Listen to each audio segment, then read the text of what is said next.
जय हिंद प्यारे विद्यार्थियों, YouTube के प्लेटफॉर्म नॉलेज विदाउट फेयर पर आपका हार्दिक स्वागत है।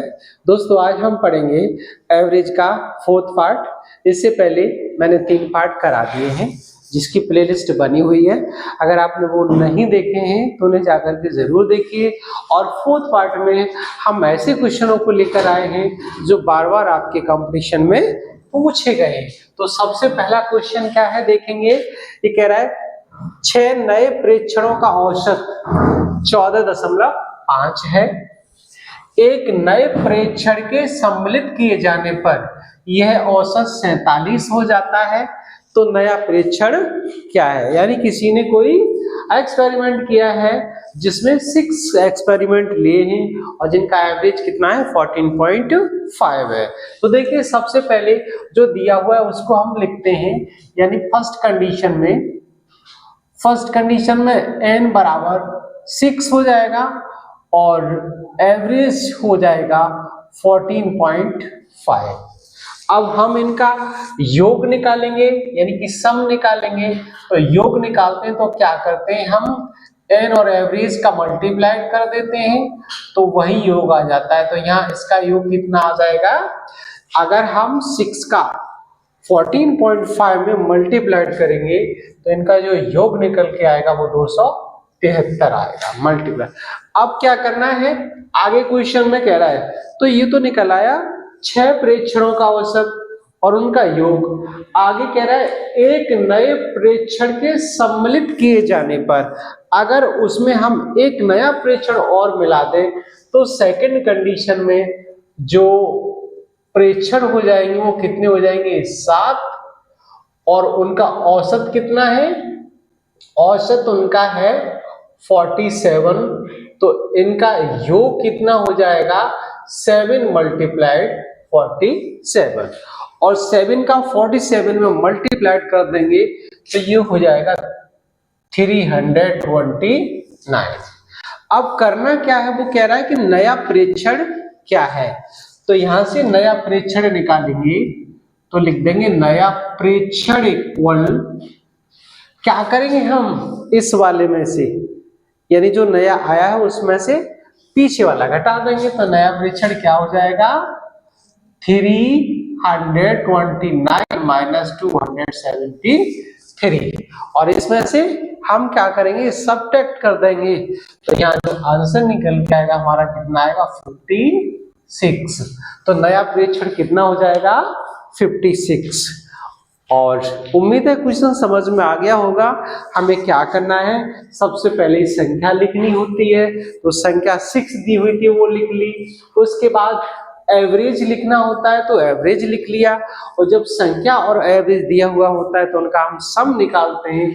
तो सम उनका दोनों को मल्टीप्लाइड करके निकलता है। तो सम हमारा 273 आ गया।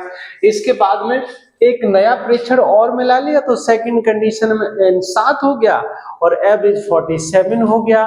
तो इनका जो सम निकालेंगे दोनों का मल्टीप्लाइड कर देंगे तो 329 होगा। अब हमें क्या करना है, दोनों को आपस में घटा देना है। तो नया प्रेक्षण हमारा निकल के कितना आ जाएगा, 56। शायद क्वेश्चन अच्छे समझ आ गया होगा। अब देखेंगे हम सेकंड क्वेश्चन। तो देखिए सेकंड क्वेश्चन में क्या कह रहा है कि 5 संख्याओं का योग 555 है। प्रथम 2 संख्याओं का औसत 75 तथा तीसरी संख्या 115 है। तो अंतिम 2 संख्याओं का औसत क्या है। ये क्वेश्चन बैंक पीओ 2007 में पूछा गया है। तो सबसे पहले क्या दिया हुआ है, संख्या दी हुई है। संख्या कितनी दी हुई है, 5 संख्याएं। तो यहां क्या करेंगे हम, 5 संख्याओं का योग 555 दिया हुआ है। आगे कह रहा है प्रथम 2 संख्याओं का औसत 75 तथा तीसरी संख्या 115 है। तो हम यहां लिखेंगे कि प्रथम 3 संख्याओं का कुल योग, क्या करेंगे, प्रथम 3 संख्याओं का योग निकालेंगे तो सबसे पहले देखो क्या कह रहा है, प्रथम दो संख्याओं का औसत 75 है, तो यहाँ औसत लिख देंगे और दो संख्याएं तो दो का मल्टीप्लाइड कर देंगे, प्लस तीसरी संख्या 115 तो उसको ऐड कर देंगे। तो इनका जो योग निकल के आएगा 75 दूनी 150 यानी 150 और प्लस का 115, तो ये निकल के आ जाएगा 265 योग निकल के आ जाएगा तीन संख्याओं का। अब अंतिम दो संख्याओं का योग निकालना है हमें। 3 का तो आ गया और 5 का कितना दे रहा है, 5 का दे रहा है 555। तो अब यहां से 3 तो हमने निकाल ली, अब दो संख्याओं का योग निकालेंगे। दो संख्याओं का योग बराबर 5 का दिया हुआ है 555 और 3 का आया है 265, तो आपस में क्या करना है हमें, 555 में से 265 को घटा देना है। तो 555 में से 265 घटाएंगे तो ये आ जाएगा 290 आ जाएगा। और पूछ क्या रहा है, दो संख्याओं का औसत क्या है, तो average of two number equal to 290 divide by 2 equal to 2 एकम 2, 2 चौक 8 और 2 पंजे 10, यानी कितना आ गया, 145 आ गया। अब देखिए मैं एक बार क्वेश्चन को फिर रिपीट करता हूं, अगर आपकी समझ ना आया हो तो फिर मैं बताता हूं क्या कह रहा है कि 5 संख्याओं का योग 555 है। पहली कंडीशन में दे रहा है 5 संख्याओं का योग 555 है। आगे कह रहा है प्रथम दो संख्याओं का औसत 75 तथा तीसरी संख्या 115 है। अब हमें क्या करना है, इन तीनों संख्याओं का योग निकालना है। तो योग का मतलब प्रथम दो, तो n बराबर 2 हो गया और एवरेज कितना हो गया, 75 हो गया। यहां लिख देंगे हम n बराबर 2 और एवरेज हो गया 75 और योग निकालेंगे तो योग हो जाएगा 75 इंटू 2 और तीसरी संख्या 115 है तो उसको भी ऐड कर देंगे क्योंकि योग निकालना है तीनों संख्याओं का। जब इसको सॉल्व करेंगे तो ये कितना आ जाएगा, 265। आगे अब तीन संख्याओं का आ गया और दो संख्या बाकी रह गई, तो दो संख्याओं का निकालेंगे तो जो 5 का दिया हुआ है उसमें से 3 का घटा देंगे तो 290 आ गया और 2 का एवरेज निकालें तो 2 का डिवाइड दे देंगे तो 145 आ गया। अब इसके बाद बात करेंगे हम थर्ड क्वेश्चन की जो एसएससी 2008 में आया हुआ है। इसमें क्या कह रहा है कि एक व्यक्ति किसी निश्चित दूरी का आधा भाग 6 किलोमीटर प्रति घंटा तथा शेष आधा 3 किलोमीटर प्रति घंटा से तय करता है, तो उसकी औसत चाल क्या है, यानी find the average velocity of person. तो अब इसमें देखिएगा सबसे पहले हमें क्या करना है, औसत चाल निकालनी है। तो यहाँ देखेंगे एक व्यक्ति किसी निश्चित दूरी का आधा भाग 6 किलोमीटर प्रति घंटे की चाल से, तो ये हो गया। इसको हम क्या मान लेंगे, ये पहली चाल हो गई, इसको हम x से दिखा देंगे और ये दूसरी चाल हो गई, इसको हम y से दिखा देंगे। अब देखिए एक फॉर्मूला होता है शॉर्ट ट्रिक का कि एवरेज बराबर 2x by upon x plus by. बस इस फॉर्मूले में हमें वैल्यू रख देनी है, आंसर आ जाएगा। तो देखिए 2x का मान 6, y का 3 और नीचे 6 प्लस का 3, तो ये हो जाएगा 2 इंटू 6 इंटू 3 अपॉन 9। अब क्या करना है, 3 से हमें इसको काट देना है, तो 3 3 जा 9 और 3 2 जा 6 और 2 2 जा 4, तो कितना आ गया, एवरेज उनका निकल के आ गया 4 km पर आवर। देखिएगा कुछ नहीं है, सीधा सीधा क्वेश्चन है। क्या कह रहा है, एक व्यक्ति किसी निश्चित दूरी का आधा भाग 6 किलोमीटर पर आवर तथा शेष आधा 3 किलोमीटर पर आवर से तय करता है, तो find the average speed of person. तो क्या करना है यहाँ पे देखिएगा, एवरेज के लिए एक ट्रिक होती है, वो क्या होती है, एवरेज इक्वल टू, जब कोई दो गाड़ियां चलती हैं और उनकी चाल पूछता है तो हम उसके लिए यूज कर लेंगे, तो क्या हो जाएगा 2 इंटू ये x हो गया, ये y हो गया, नीचे x प्लस y और सॉल्व कर देंगे तो कितना आ गया 4 किलोमीटर। अब इसके बाद बात करेंगे हम, नेक्स्ट क्वेश्चन है जो सीपीओ 2008 में आया हुआ है कि एक रेल 12 मिनट में कुछ दूरी 30 किलोमीटर प्रति घंटे की चाल से तथा शेष दूरी 8 मिनट में 45 किलोमीटर प्रति घंटे की चाल से तय करती है, तो उसकी औसत चाल क्या है। बिल्कुल सेम इसी तरह है। अब देखिए लेकिन इसमें क्या है, उसमें वेलोसिटी दी हुई थी और टाइम नहीं था, बट इसमें टाइम भी दिया हुआ है और डिस्टेंस दी हुई है। अब क्या करेंगे हम, देखिए सबसे पहले हम टाइम और डिस्टेंस को, यानी डिस्टेंस अलग फाइंड कर लेंगे और टोटल टाइम फाइंड कर देंगे और वहां से हम एवरेज निकाल लेंगे। तो सबसे पहले हमें क्या करना है, देखिएगा यहां पर लिखेंगे हम कुल दूरी, कुल दूरी। अब क्या कह रहा है, एक रेलगाड़ी 12 मिनट में कुछ दूरी, तो यहां से जो दूरी निकल के आएगी वो 30 किलोमीटर पर आवर की चाल से, कितने मिनट में, 12 मिनट में।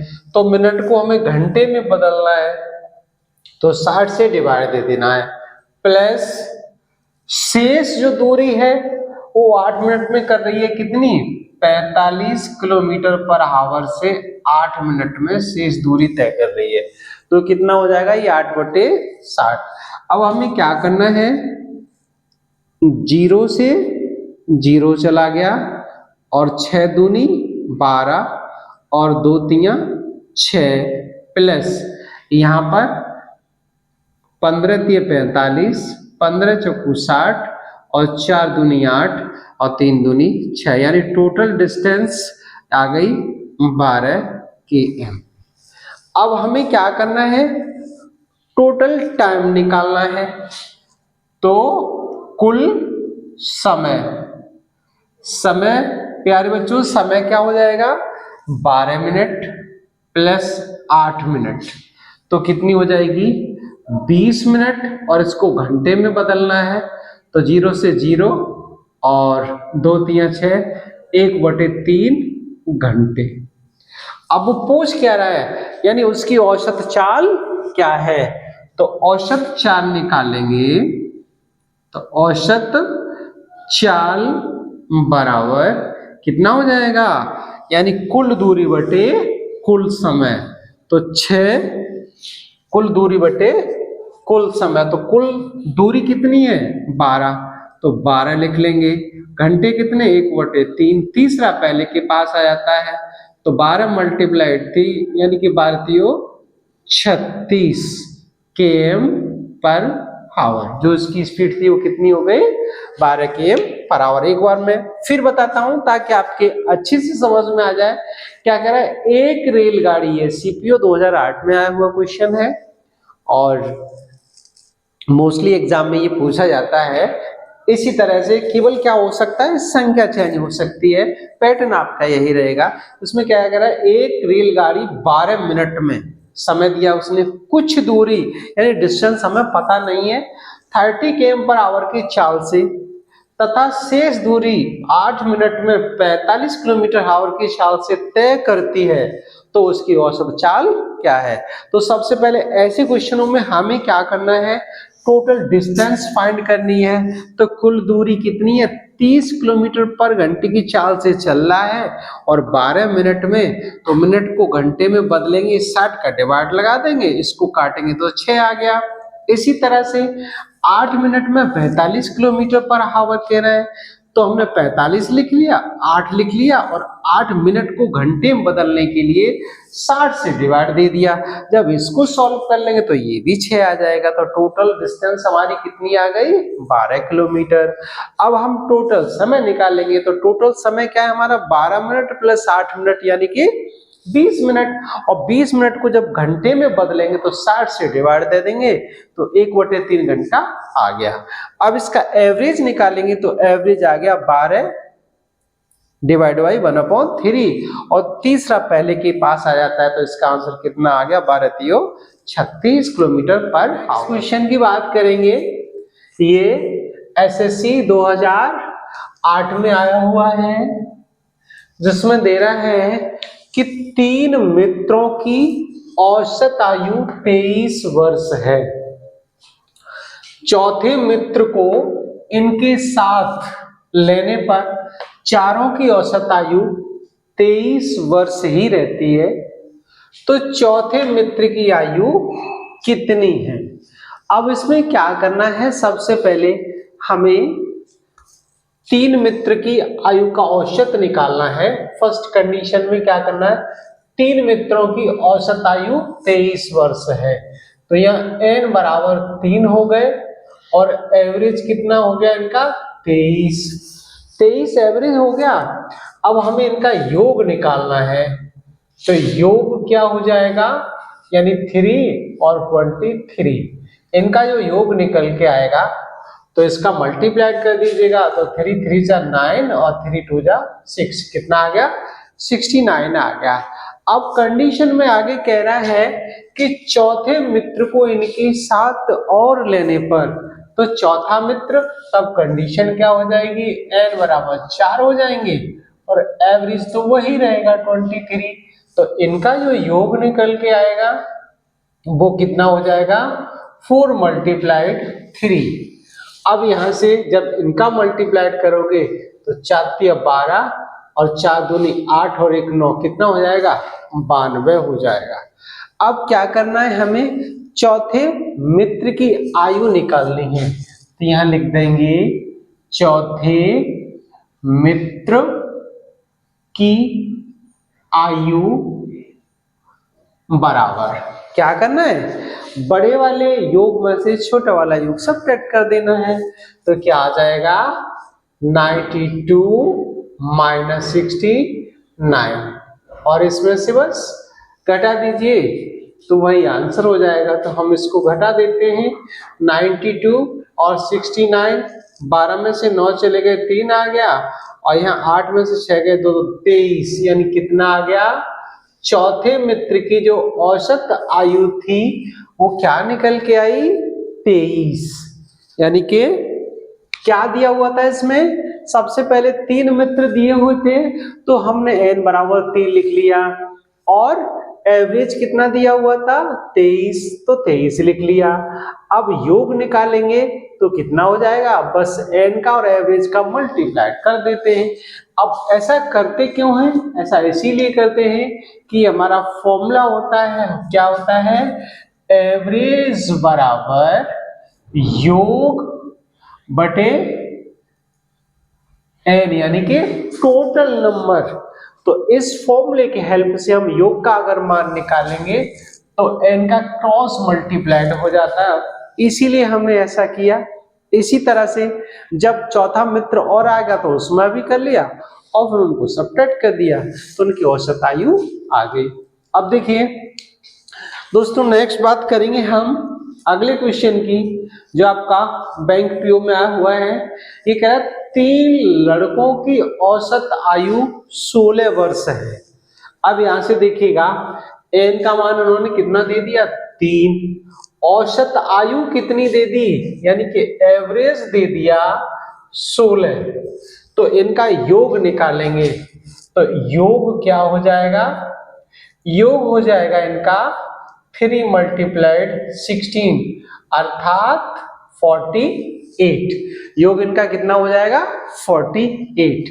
अब वो कह रहा है यदि तीनों की आयु का अनुपात 4, 5 और 7, तीनों की आयु का अनुपात कितना दे रहा है 4, 5 और 7। तो दोस्तों जब रेशियो में कोई क्वांटिटी दी हुई है तो उसमें कुछ कमी होती है, उस कमी को पूरा करने के लिए हम इसके साथ एक कांस्टेंट ले लेते हैं। जैसे हमने मान लिया कि माना आयु उनकी कितनी हो गई 4x, 5x, 7x रेशियो में दी हुई थी, इसीलिए हमने इस तरह से लिख ली। अब करना क्या है, टोटल आयु कर देनी है। तो टोटल आयु यहां से कितनी हो गई 4x, 5x, 7x और टोटल आयु कितनी हो गई 48 हो गई। अब इनको ऐड कर लेना है। तो जब ऐड करेंगे तो कितना हो जाएगा, यानी 7 और 5 12, 12 बचा 16, तो कितना हो जाएगा ये 16x बराबर 48। तो x बराबर हो जाएगा 16 तिया 48। अब वो पूछ क्या रहा है क्वेश्चन में, देखिएगा क्या कह रहा है, सबसे छोटे लड़के की आयु क्या है, यानी कि सबसे छोटे की। तो सबसे छोटे का अनुपात कितना है 4, और जिसकी आयु कितनी मानी है हमने 4x। तो छोटे लड़के की आयु बराबर 3 इंटू 4 यानी कि 12 वर्ष। अगर वो पूछता कि बड़े लड़के की आयु क्या है तो हम 7x ले लेते, और अगर वो पूछता कि मझले बेटे लड़के की यानी बीच के लड़के की आयु क्या है तो हम 5x ले लेते। तो इसी तरह से क्वेश्चन को हम कर लेंगे।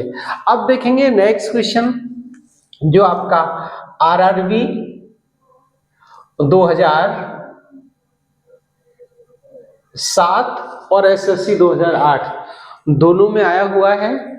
देखिए क्वेश्चन में क्या दिया हुआ है कि एक व्यक्ति ने 5 शर्ट 450 रुपए प्रति शर्ट की दर से तथा 4 लोअर 750 रुपए प्रति लोअर की दर से और 12 जोड़ी जूते 750 रुपए प्रति जोड़ी की दर से खरीदे तो उसका औसत खर्च प्रति वस्तु क्या है। क्वेश्चन बहुत बढ़िया है जिसमें पूछ क्या रहा है कि औसत खर्च, प्रत्येक वस्तु का हमें औसत खर्च निकालना है। तो दोस्तों इसमें क्या करेंगे, सबसे पहले हम जो हमारे नग दिए हुए हैं उनको ऐड करेंगे। तो यहां लिखेंगे कुल वस्तुएं, कुल वस्तुएं।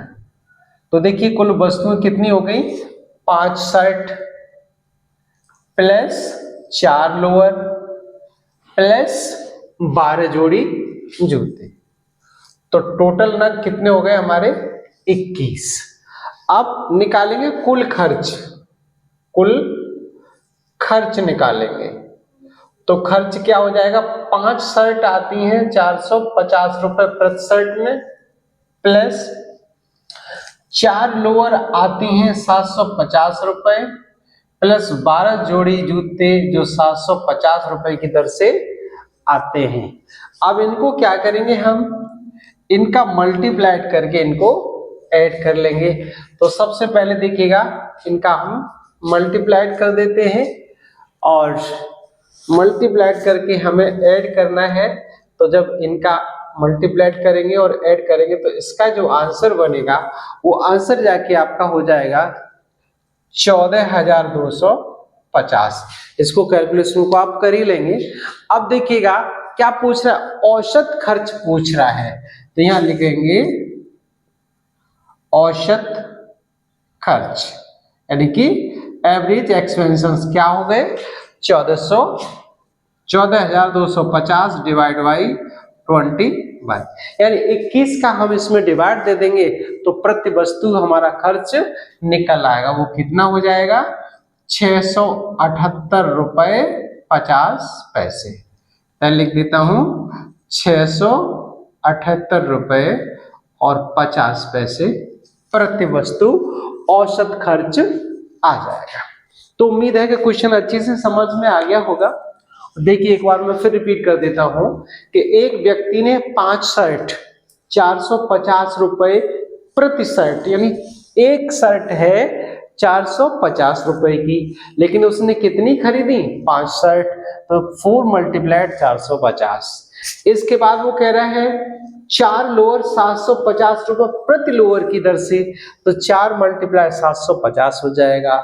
आगे कह रहा है 12 जोड़ी जूते 750 रुपए प्रति जोड़ी की दर से, तो 12 मल्टीप्लाई 750 हो जाएगा। जब इनका हम मल्टीप्लाई करके टोटल कर लेंगे तो हमारा 14,250 आ जाएगा, और टोटल नग हमारे 5, 4 और 12 21 हो जाएंगे। बस 21 का डिवाइड दे देंगे, यही हमारा एवरेज निकल के आ जाएगा। अब हम बात करेंगे नेक्स्ट क्वेश्चन की, जिसमें दिया हुआ है ये सीपीओ 2007 में पूछा गया है। क्या दिया हुआ है इसमें कि एक कक्षा के छात्रों का औसत प्राप्तांक कितना है? 68 है। इनमें लड़कों का औसत प्राप्तांक 60 तथा लड़कियों का औसत प्राप्तांक 80 है, तो कक्षा में कितने प्रतिशत लड़के हैं? यानी आपको क्या करना है क्लास में, लड़कों की संख्या ज्ञात करनी है अथवा लड़कियों की संख्या ज्ञात करनी है। तो हम क्या करेंगे, इसमें लेट कर ले रहे हैं, लेट यानी कि माना लड़के बराबर x। अब प्रतिशत की बात आ जाती है तो बात करते हैं 100 की, तो लड़कियां कितनी हो जाएंगी? लड़कियां हो जाएंगी 100 माइनस x, यानी परसेंट की बात है तो 100 आ गया, और 100 ये लड़के x थे और लड़कियां कितनी है, तो टोटल क्लास में कितने स्टूडेंट्स? 100, तो 100 में से हम x को सब्ट्रैक्ट कर देंगे, वो लड़कियां हो गई। अब करना क्या है, हमें टोटल निकालना है उनका। तो देखिए सबसे पहले क्या करना है, यहाँ पे एक कक्षा के छात्रों का, लड़कों का औसत कितना है? 60, और लड़कों की संख्या कितनी है? x, तो लड़कों का योग कितना हो जाएगा? यानी कि 60, यानी योग हो जाएगा, कितना हो जाएगा? 60x प्लस लड़कियों का औसत कितना? 80, और ब्रैकेट में हो जाएगा 100 माइनस x बराबर, और दोनों का टोटल कितना है? 68 मल्टीप्लाइड 100 कर लेंगे, क्योंकि यहाँ पर परसेंटेज की बात पूछी है। अब क्या करेंगे, यहाँ से देखिएगा 60x प्लस का 800 माइनस 80x इक्वल टू 6800। अब क्या करना है, हमें 8000 को इधर ले आना है, 6800 को, और 80 को उधर ले जाना है, तो ये हो जाएगा 1200 बराबर 20x। अब यहाँ क्या करना है, हमें x का मान निकालना है, तो x का मान निकालने के लिए हो जाएगा 1200 डिवाइड बाई 20, तो x इक्वल टू 100, यानी 0 से 0 चला गया, और 2 से काट देंगे इसको 60 बार, तो कितना आ जाएगा? 60। तो लड़के कितने हो गए? 60% लड़के हो गए।